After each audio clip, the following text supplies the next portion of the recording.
ನೀನೊಬ್ಳು ಹೆಣ್ಣಾಗಿ ಬೇರೆಯವ್ರ ಗಂಡನ ಮೇಲೆ ಕಣ್ಣು ಹಾಕೋ ನಿನ್ನಂತ ನೀಚ ಹೆಣ್ಣಿನ ಮುಖ ನೋಡೋಕ್ಕೂ ಅಸಹ್ಯ ಅನ್ನಿಸ್ತಿದೆ.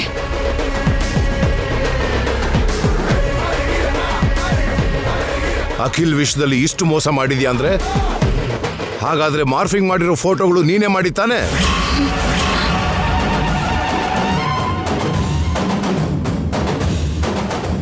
ತಲೆ ತಗ್ಸಿದಾಳೆ ಅಂದ್ರೆ ಆ ತಪ್ಪು ಕೂಡ ಇವಳೇ ಮಾಡಿರ್ತಾಳೆ.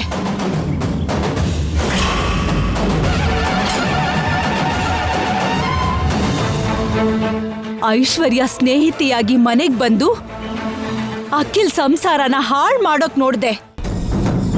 ಅದು ತಪ್ಪು ಹೋಗಿ ಈಗ ಅರುಣ್ ಸಂಸಾರನೂ ಹಾಳಾಗಿದೆ. ನೀನ್ ಮಾಡಿರೋ ಈ ದರಿದ್ರ ಕೆಲ್ಸದಿಂದ ನಿನ್ನಂತವಳಿಗೆ ಕತ್ತಿಸ್ಕಿ ಕೊಂದ್ ಹಾಕಿದ್ರು ಪಾಪ ಬರಲ್ಲ ಕಣೆ.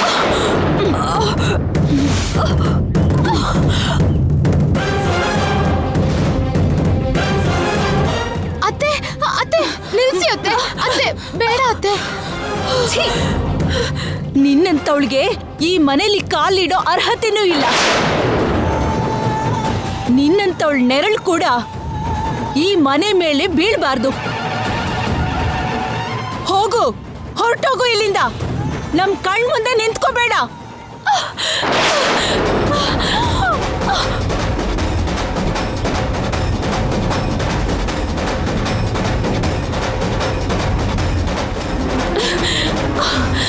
ಹೇಯ್, ಏಳು, ಎದ್ದಳೆ. ಹೋಗು ಹೋಗು ಹೋಗು ಇಲ್ಲಿಂದ.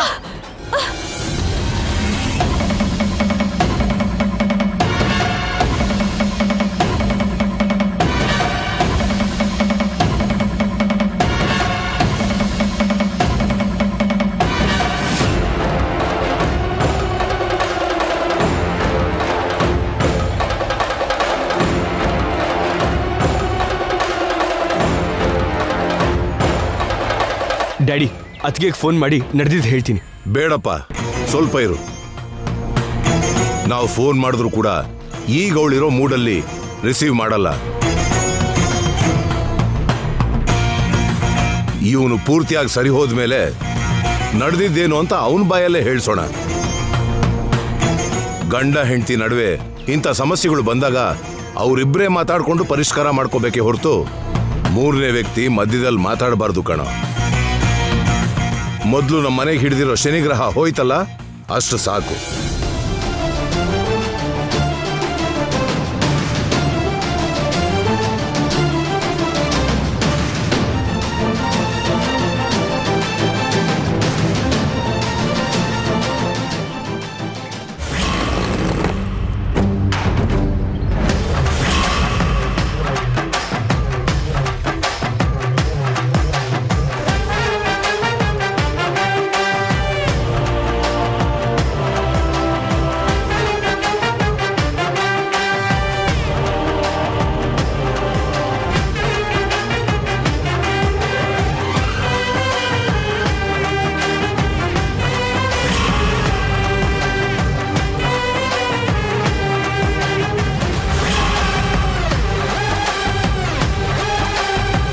ಬೇಜಾರಾಗ್ತಿದ್ಯಾ ಟೀಚರ್? ಆಗುತ್ತೆ, ಬೇಜಾರೇ ಆಗುತ್ತೆ. ಗೌರವದಿಂದ ಈ ಮನೆಗ್ ಬಂದ್ ನೀವು ಹೀಗ್ ತಪ್ಪು ಮಾಡಿ ಸಿಕ್ಕಾಕೊಂಡು ಹೀಗ್ ತಲೆ ತಗ್ಸಿ ಹೋಗ್ಬೇಕು ಅಂದ್ರೆ ಬೇಜಾರಾಗ್ದೇ ಇರತ್ತಾ?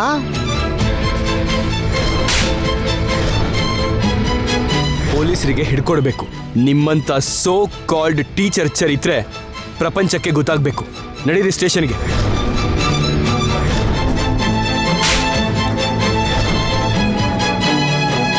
ನಮ್ದಲ್ದೇ ಇರೋದಕ್ಕೆ ಆಸೆ ಪಟ್ರೆ ಹೀಗೆ ನೋವೇ ಅನ್ಭವಿಸೋದು.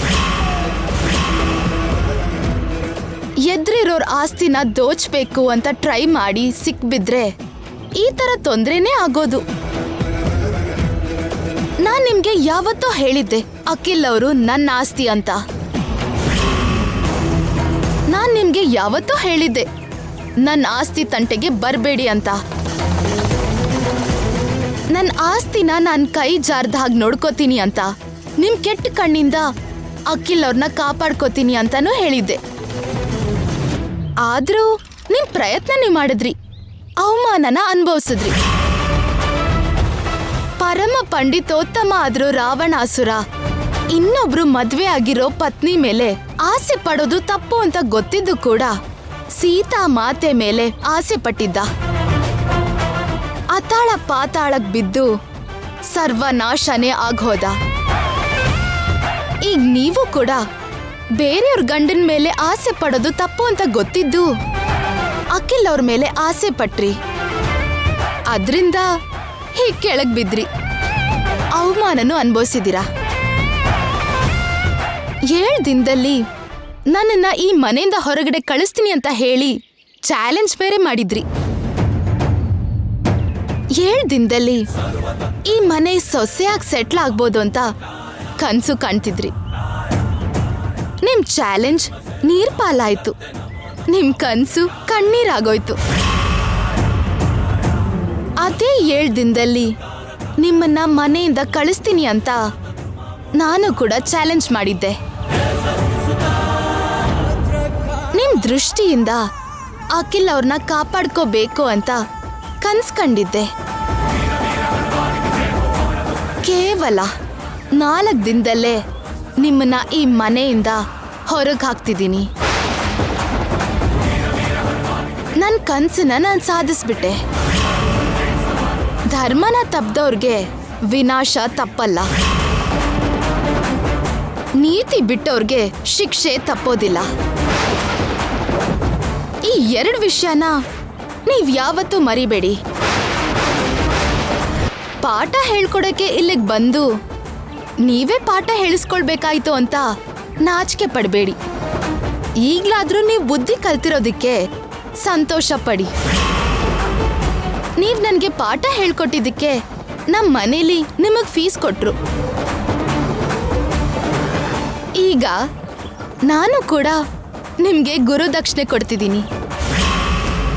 ಆ ಗುರುದಕ್ಷಿಣೆ ಏನ್ ಗೊತ್ತಾ? ನಿಮ್ಮನ್ನ ಪೊಲೀಸ್ಗೆ ಹಿಡಿದುಕೊಡದೆ ಬಿಡ್ತಿರೋದು. ನೀವ್ ಇಂಗ್ಲಿಷ್ ಕಲ್ಸೋಕ್ ಬಂದು ನನ್ಗೆ ಅಕ್ಷರಾಭ್ಯಾಸ ಮಾಡ್ಸಿರೋ ಗುರು ಕೈಗೆ ಬೇಡಿ ಹಾಕೋದು ಇಷ್ಟ ಇಲ್ಲದೆ ನಿಮ್ಮನ್ನ ಪೊಲೀಸ್ಗೆ ಹಿಡಿದುಕೊಡ್ತಿಲ್ಲ. ಇನ್ಮುಂದೆ ಆದ್ರೂ ಬುದ್ಧಿ ಕಲೀರಿ. ಯಾರ ಸಂಸಾರನೂ ಹಾಳು ಮಾಡಕ್ ನೋಡ್ಬೇಡಿ. ನಿಮ್ಗೆ ಸರಿಯಾಗಿರೋರ್ನ ಮದ್ವೆ ಮಾಡ್ಕೊಳ್ಳಿ, ಧರ್ಮಬದ್ಧವಾಗಿ ಸಂಸಾರ ನಡೆಸಿ. ಹೋಗಿ.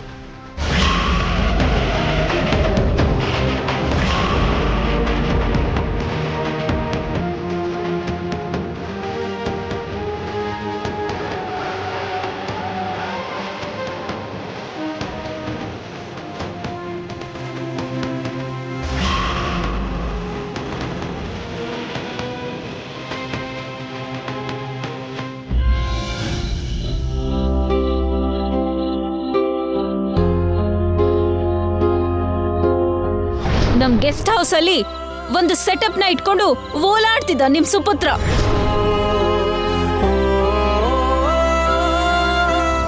ಇಂಥವನು ಅಂತ ಗೊತ್ತಿಲ್ದೆ ನಿಮ್ ಮಗನ್ನ ಮದ್ವೆ ಆಗಿದ್ದು ನಾನ್ ಮಾಡಿರೋ ಮೊದಲನೇ ತಪ್ಪು. ಇನ್ನು ಈ ಮನೆ ಸೊಸೆ ಆಗಿ ಈ ಮನೇಲೇ ಇದ್ದು ಇನ್ನೂ ದೊಡ್ಡ ತಪ್ಪನ್ನ ಮಾಡಲ್ಲ ನಾನು.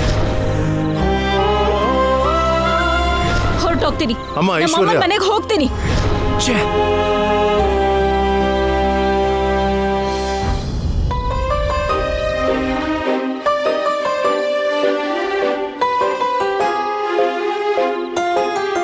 ನೊಂದ್ಕೋಬೇಡ ಕಂದ, ನಡೆದಿದ್ರಲ್ಲಿ ನಿಂದೇನು ತಪ್ಪಿಲ್ವಲ್ಲ. ಇದೇ ಅನ್ಕೊಂಡಿದ್ದಾಳಲ್ಲ ನಿನ್ ಸೊಸೆ. ಆ ಜಾಗದಲ್ಲಿ ಬೇರೆ ಯಾರಿದ್ರು ಹಾಗೆ ತಪ್ಪು ತಿಳ್ಕೊತಾರೆ. ಗಂಡನ್ನ ಅಂತ ಪರಿಸ್ಥಿತಿಲ್ ನೋಡಿದಾಗ ಹೆಂಡತಿ ಆ ಥರ ರಿಯಾಕ್ಟ್ ಆಗದೆ ಹೇಗಿರ್ತಾಳೆ ಹೇಳು? ಅಂದ್ರೆ ತನ್ನ ಗಂಡ ಎಂತವನಂತ ಅವಳು ಗೊತ್ತಿಲ್ವಾ? ಮದುವೆ ಆಗಿಷ್ಟು ವರ್ಷಕ್ಕೆ ಅವಳನ್ನ ಇಷ್ಟೇನ ಅರ್ಥ ಮಾಡ್ಕೊಂಡಿರೋದು.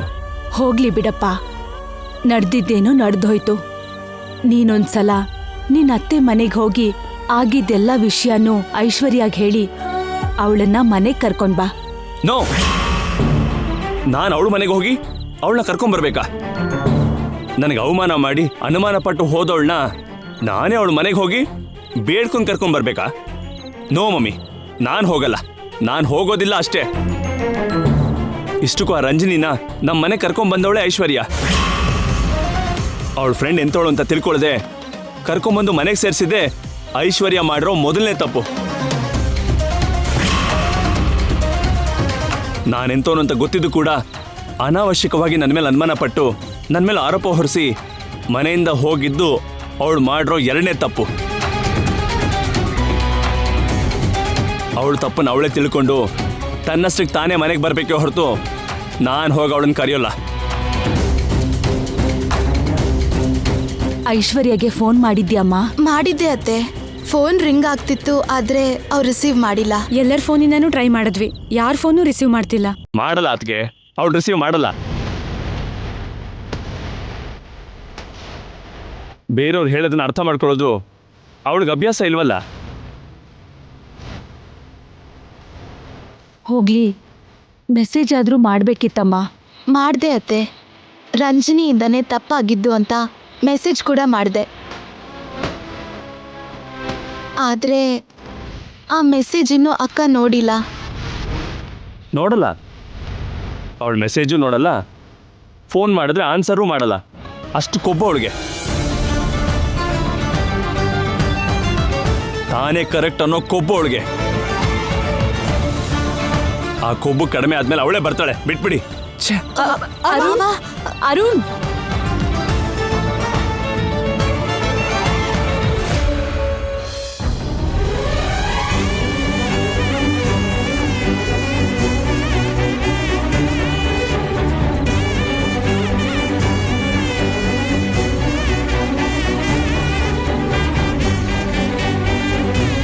ಬೇಜಾರ್ ಮಾಡ್ಕೋಬೇಡಿ ಅತ್ತೆ, ನೊಂದ್ಕೋಬೇಡಿ.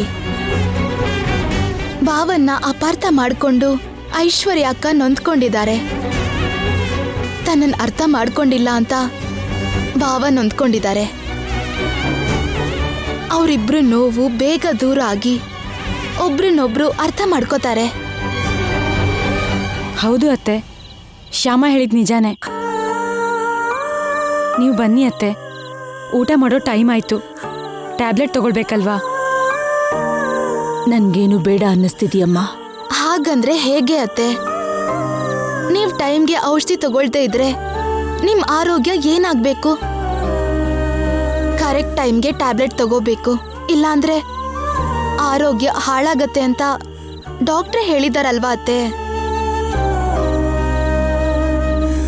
ನೋಡಿ ಅತ್ತೆ, ನೀವು ಊಟ ಮಾಡಲ್ಲ ಅಂದ್ರೆ ನಾನು ಊಟ ಮಾಡಲ್ಲ.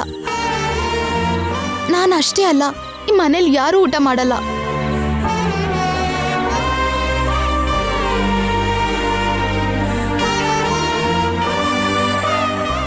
ಸರಿ, ಬನ್ನಿ.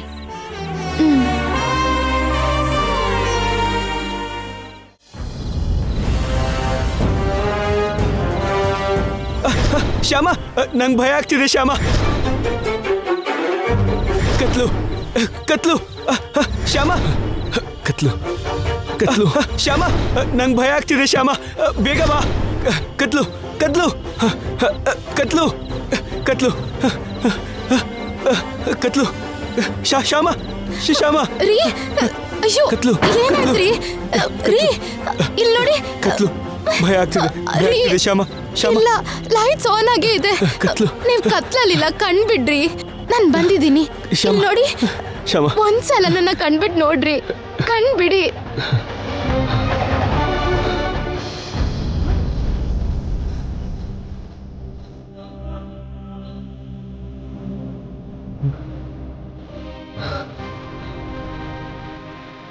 ನಾನ್ ನಿಮ್ ಪಕ್ಕದಲ್ಲೇ ಇದ್ದೀನಿ, ನೋಡ್ರಿ.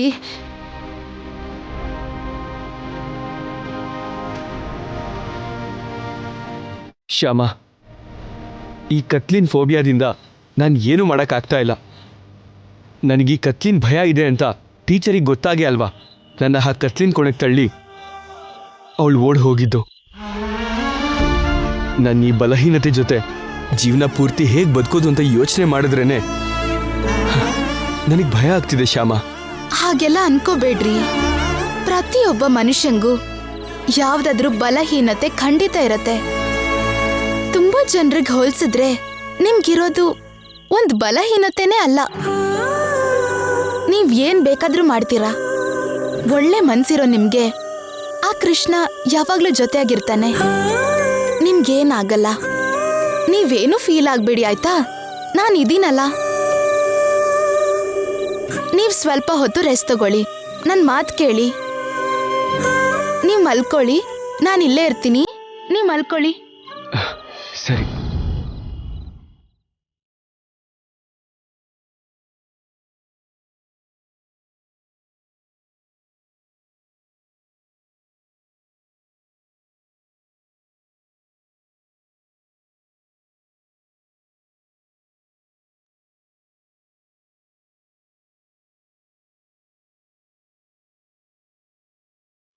ಅಖಿಲ್ ಅವ್ರಿಗಿರೋ ಈ ಭಯನ ದೂರ ಮಾಡ್ಬೇಕು. ನೀನೇ ಏನಾದ್ರೂ ದಾರಿ ತೋರ್ಸು ಕೃಷ್ಣ.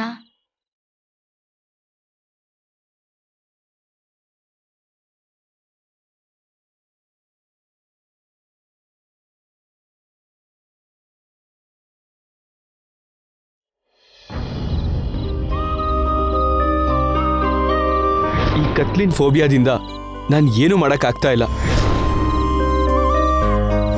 ನನಗೆ ಕತ್ಲಿನ್ ಭಯ ಇದೆ ಅಂತ ಟೀಚರಿಗೆ ಗೊತ್ತಾಗೆ ಅಲ್ವಾ ನನ್ನ ಆ ಕತ್ಲಿನ್ ಕೊನೆಗೆ ತಳ್ಳಿ ಅವಳು ಓಡ್ ಹೋಗಿದ್ದು.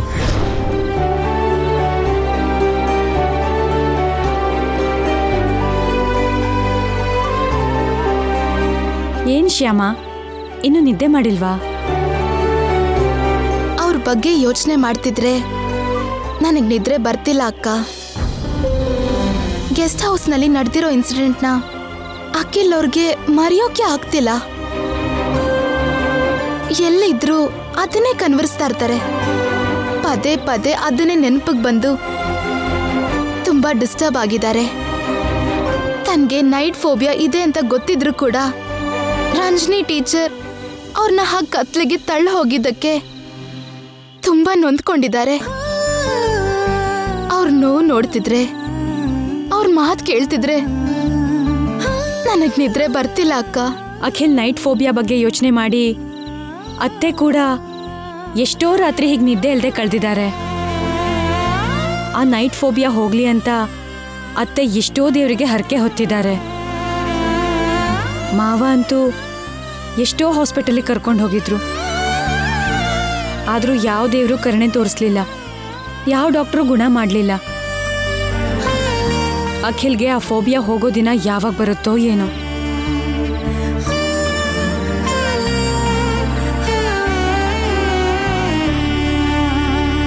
ಅಕ್ಕ, ನನ್ಗೊಂದು ಚಿಕ್ಕ ಸಹಾಯ ಮಾಡ್ತೀರಾ? ಏನು ಶ್ಯಾಮ? ಅಖಿಲ್ ಅವ್ರಿಗೆ ಸಂಬಂಧಪಟ್ಟಿರೋ ಹೆಲ್ತ್ ಫೈಲ್ ನನಗೆ ಕೊಡ್ತೀರಾ ಅಕ್ಕ? ನಾನೊಂದ್ಸಲ ಡಾಕ್ಟರ್ನ ಭೇಟಿಯಾಗಿ ಮಾತಾಡ್ತೀನಿ. ಸರಿ ಶ್ಯಾಮ, ಖಂಡಿತ ಕೊಡ್ತೀನಿ. ತುಂಬಾ ಲೇಟ್ ಆಯ್ತು, ಇನ್ ಮಲಗು ಶ್ಯಾಮ. ಸರಿ ಅಕ್ಕ. Good night. Good night.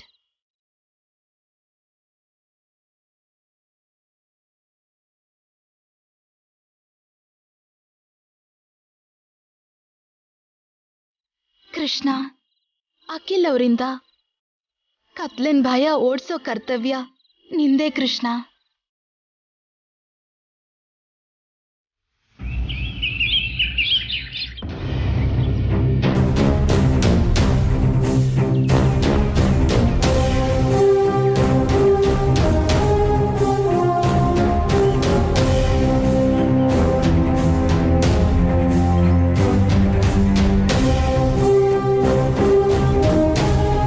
ಈ ರಿಪೋರ್ಟ್ ನೋಡಿ, ನೀವು ಹೇಳಿದ್ದನ್ನ ಕೇಳಿ ನಿಮ್ಮ ಹಸ್ಬೆಂಡ್ಗೆ ಈ ನೈಟ್ ಫೋಬಿಯಾ ಅನ್ನೋದು ಹುಟ್ದಾಗಿಂದ ಇರೋದಲ್ಲ ಅಂತ ಅರ್ಥ ಆಯಿತು. ಕತ್ಲಲ್ಲಿ ನಡೆದಿರೋ ಒಂದು ಭಯಂಕರ ಘಟನೆಯಿಂದ ಅವರಿಗೆ ಈ ನೈಟ್ ಫೋಬಿಯಾ ಬಂದಿದ್ದು. ಹೀಗೆ ಅನಿರೀಕ್ಷಿತ ಘಟನೆಯಿಂದ ಇಂಥ ಫೋಬಿಯಾ ಬಂದಿದೆ ಅಂದರೆ ಇನ್ನೊಂದ್ಸಲ ಅಂಥದ್ದೇ ಘಟನೆ ನಡೆದ್ರೆ ಆ ಫೋಬಿಯಾ ಹೋಗೋ ಚಾನ್ಸಸ್ ಇದೆ. ಆದರೆ ಅಂಥದ್ದೇ ಘಟನೆ ನಡಿಬೇಕಲ್ವಾ? ಅಂದ್ರೆ ಫಾರ್ ಎಕ್ಸಾಂಪಲ್, ನಮಗೆ ಗಲಾಟೆ ಅಂದರೆ ಭಯ ಅನ್ಕೊಳ್ಳೋಣ. ಗಲಾಟೆ ಆಗುವಾಗ ದೂರ ಇರ್ತೀವಿ ಅನ್ಕೊಳ್ಳೋಣ. ಹೀಗಿರೋ ನಾವು ನಮಗೆ ಸಂಬಂಧಪಟ್ಟವರು ಗಲಾಟೆ ಮಾಡ್ತಿದ್ರೆ ಆ ಗಲಾಟೆಯಿಂದ ನಮ್ಮವರಿಗೆ ಏನಾದರೂ ಅಪಾಯ ಆದರೆ ಅನ್ನೋ ಭಯ ಉಂಟಾದ್ರೆ ನಾವು ನಮ್ಗಿರೋ ಭಯವನ್ನೆಲ್ಲ ಮರೆತು ಆ ಗಲಾಟೆ ಮಧ್ಯ ಹೋಗ್ತೀವಿ. ನಮ್ಮವರಿಗೆ ಸಪೋರ್ಟ್ ಆಗಿ ನಿಲ್ತೀವಿ, ನಮ್ಮವ್ರನ್ನ ಕಾಪಾಡ್ಕೋತೀವಿ. ಅಂದ್ರೆ ಆಗ ನಮ್ಗಿರೋ ಗಲಾಟೆ ಭಯಕ್ಕಿಂತ ಗಲಾಟೆಯಿಂದ ನಮ್ಮವರಿಗೆ ಏನಾದರೂ ಆಗ್ಬಿಡುತ್ತೆ ಅನ್ನೋ ಭಯವೇ ದೊಡ್ಡದು. ಆ ದೊಡ್ಡ ಭಯದ ಮುಂದೆ ಈ ಚಿಕ್ಕ ಭಯ ಮಾಯ ಆಗ್ಬಿಡುತ್ತೆ. ಹಾಗೆ ನಿನ್ ಗಂಡಂಗೆ ಕತ್ಲಿನ ಭಯ ಮರ್ತು ಹೋಗೋ ಹಾಗೆ ದೊಡ್ಡ ಭಯಂಕರವಾದ ಘಟನೆ ಏನಾದರೂ ನಡಿಬೇಕು.